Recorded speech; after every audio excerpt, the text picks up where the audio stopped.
남편의 건강이 나빠져서 가족의 생계가 걱정입니다. 2023년 11월 17일 금요증문즉설 생방송. 안녕하세요. 서울정토회관의 아침이 밝았습니다. 서울은 아침 기온이 연일 영하로 내려가고 있습니다. 드디어 오늘은 첫눈이 살포시 내렸습니다. 스님은 새벽 기도와 명상을 마친 후 보안경을 쓰고 실내에서 업무를 보았습니다. 오늘도 틈틈이 휴식을 하며 안정을 취했습니다.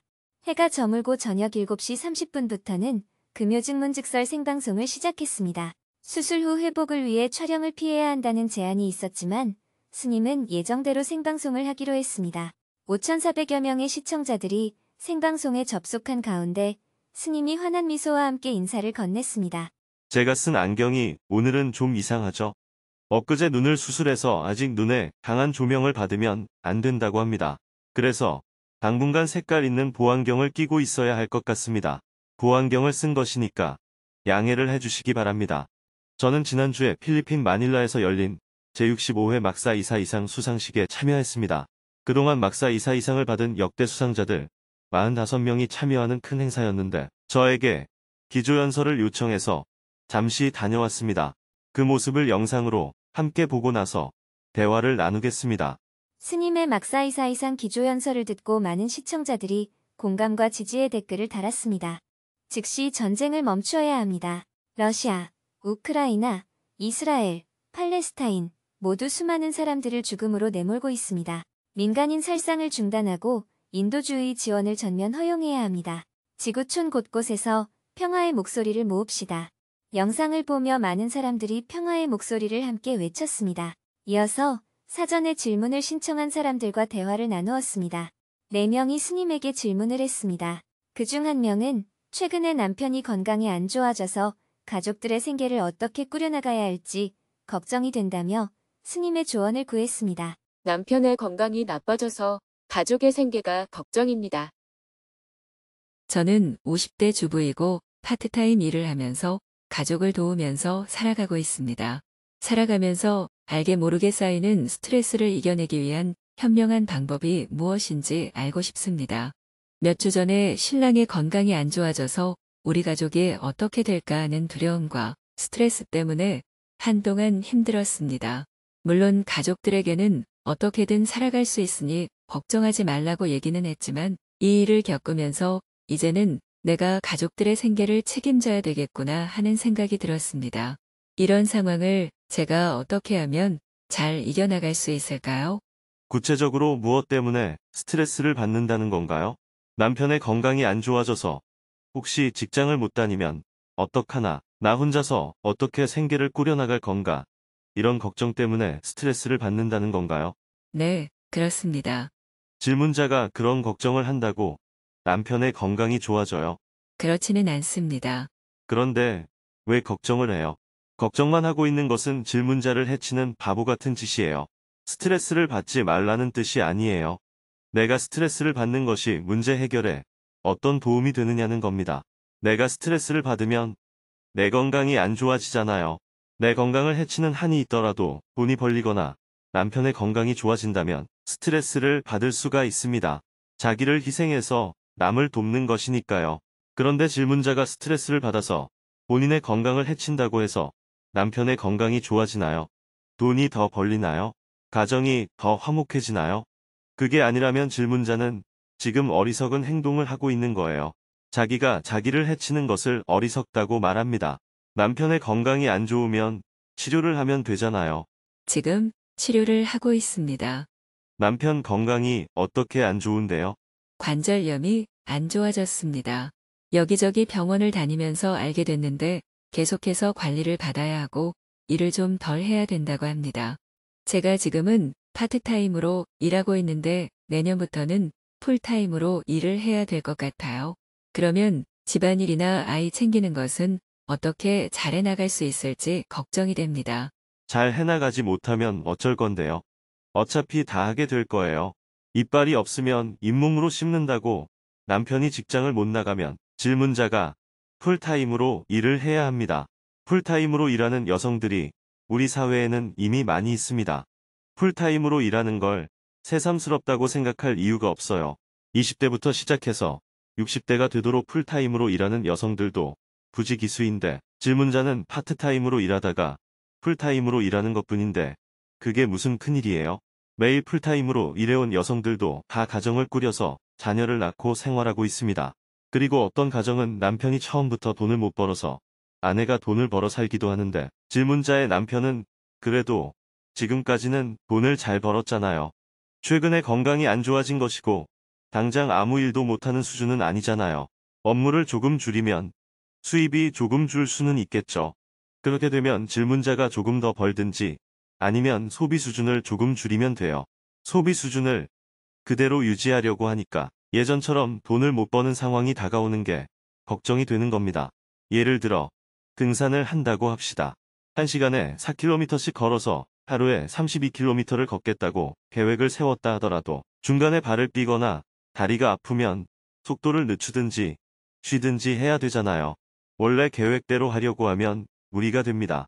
몸이 안 좋아지면 그 조건에 맞춰서 계획 변경을 해야 되는 거예요. 내 몸에 문제가 생기거나 산이 예상보다 너무 가파르다거나 이런저런 이유로 도저히 빨리 가기가 어려우면 속도를 늦춰야 합니다. 내 몸에 문제가 생기든지 인간관계에 문제가 생기든지 주어진 여건에 변화가 생기면 원래의 계획을 변경해야 돼요. 저도 요즘 눈이 잘 안 보여서 안경 도수에 문제가 있나 해서 안경점에 갔어요. 아무리 안경으로 시력을 맞춰봐도 0.3 이상 안 나왔습니다. 그래서 병원에 갔더니 수술을 해야 된다고 해요. 수술까지 할 생각은 전혀 안 하고 있었는데 갑자기 수술을 하게 되니까 미리 잡힌 일정을 다 변경해야 되었습니다. 제가 수술하는 날에도 법문이 있었어요.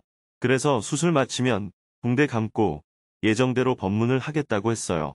저는 죽을 정도가 아니면 이미 정해진 일은 변경하지 않고 살아온 사람이거든요. 예전에 코로나에 걸렸을 때도 격리하면서 계획했던 일정들을 그대로 다 했었어요. 그런데 주위에서 붕대 감고 강의하면 대중들이 걱정한다고 말렸어요. 수술 후에는 안정을 취하는 게 좋고 법문을 하면 눈을 긴장을 하게 되어서 좋지 않다는 의견이었어요. 그래서 제가 평생 계획을 잘 변경하지 않았는데 그날 법문을 하지 않고 쉬었어요. 오늘도 법문을 하면 안 된다고 말렸는데 이렇게 색깔 있는 보안경을 끼고 법문을 하고 있습니다. 그것처럼 질문자도 바뀐 상황에 따라 적절히 보완해 나가면 됩니다. 생활비가 부족하면 파트타임제 직장에서 전일제 직장으로 옮기면 돼요. 그로 인해 집안일을 할 시간이 부족하면 가족회의를 통해서 조정해 나가면 됩니다. 가족회의를 열어서 아이들에게 이렇게 제안을 해야죠. 아빠는 관절염 때문에 근무 시간을 줄여야 하고 엄마는 아빠 대신 근무 시간을 더 늘려야 한단다. 그러니 지금까지 엄마가 했던 집안일들을 너희들이 조금씩 분담했으면 좋겠다. 청소도 해야 하고 빨래도 해야 하고 식사 준비도 해야 하는데 누가 어떤 일을 조금씩 맡아 줄 수 있을까? 이렇게 아이들과 일감을 분담하면 됩니다. 질문자의 현재 상황을 꼭 나쁘게 볼 필요가 없어요. 아이들은 부모가 집안일하는 시간에 대부분 게임을 하거나 음악을 들으면서 다른 일에 빠져 있습니다. 집안일을 좀 분담한다고 아이들이 공부를 못하는 일은 없습니다. 오히려 집안일에 참여하면서 가족의 한 구성원으로 바로 설 수 있습니다. 항상 보살핌만 받던 아이에서 한 역할을 담당하는 가족의 일원이 되는 겁니다. 질문자도 아이를 어린 아이로만 취급한다든지 야단을 친다든지 잔소리를 한다든지 그렇게 하지 말고 가족 구성원의 일원으로 인정해줘야 해요. 아이들이 가족의 한 구성원으로서 권리도 갖고 책임도 질 줄 아는 사람이 되면 아이들은 오히려 더 빨리 성장하게 됩니다. 이것을 전화위복이라고 합니다. 가계의 경제 문제는 질문자가 지금 이직하거나 근무 시간을 늘린다고 지금까지 남편이 벌어오던 것만큼 바로 대체할 수는 없을 겁니다. 하지만 상황이 바뀌었기 때문에 가족들이 함께 생활비 절약에 참여하면 지출을 줄여서 보완해 나갈 수 있습니다. 이 부분도 가족들과 공유해서 논의해 나가는 것이 좋습니다. 지금 상황에서 걱정만 하고 있는 것은 아무 도움이 안 돼요. 사람들이 스트레스를 받으면 보통 어떻게 푸나요? 술을 먹고 취하거나 춤추고 노래하며 스트레스를 풀죠. 또는 드라이브를 하면서 풀기도 합니다. 이런 행동들은 이미 스트레스를 받은 상태에서 푸는 방법입니다. 그러나 수행은 스트레스 받을 일 자체가 없다는 것을 깨닫는 것입니다. 상황은 늘 변하기 때문에 우리는 늘 변화에 맞게 역할을 조정해 나가야 합니다. 누구라도 수입이 점점 줄어드는데 지출을 줄이지 않는다면 부채가 생길 수밖에 없습니다. 아이들은 공부해야 하니까 집안일을 시킬 수 없다. 공부하는 아이들에게 용돈을 적게 줄 수 없다. 이런 생각을 하고 있다면 관점을 잘못 잡고 있는 겁니다. 어린아이들도 누구나 가족 구성원으로서 역할을 조금씩 나눠 갖는 게 좋습니다. 가족회의를 통해 용돈도 조정해 나가면 돼요. 물론 가계가 어려워진 상황을 아이들에게 공개해야 동의를 얻을 수 있겠죠. 그런데 대부분의 부모들은 혼자 고생하면서 그 어려움을 아이들에게 알리지 않습니다. 그래서 부모는 고생하느라 힘들고 아이들은 점점 불만을 쌓게 됩니다. 조금만 관점을 바꾸면 질문자가 스트레스 받을 일이 없어요.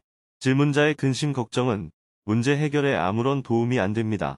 현재 주어진 상황에 맞게 삶의 방식을 조정해 나간다는 관점을 가지면 오히려 전화위복의 기회로 삼을 수 있습니다. 감사합니다. 제가 거기까지 생각을 못 해봤습니다. 변화된 환경에 맞추어 저도 적극적으로 노력하고 아이들과도 회의를 해서 가족들과 함께 현재의 어려움을 잘 이겨나가겠습니다. 방금 이겨나가겠다고 말씀하셨는데 이겨나갈 일이 없다고 깨달아야 합니다.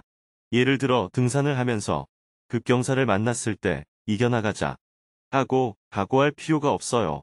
다리를 삐었을 때도 이겨나가자 이럴 필요가 없습니다.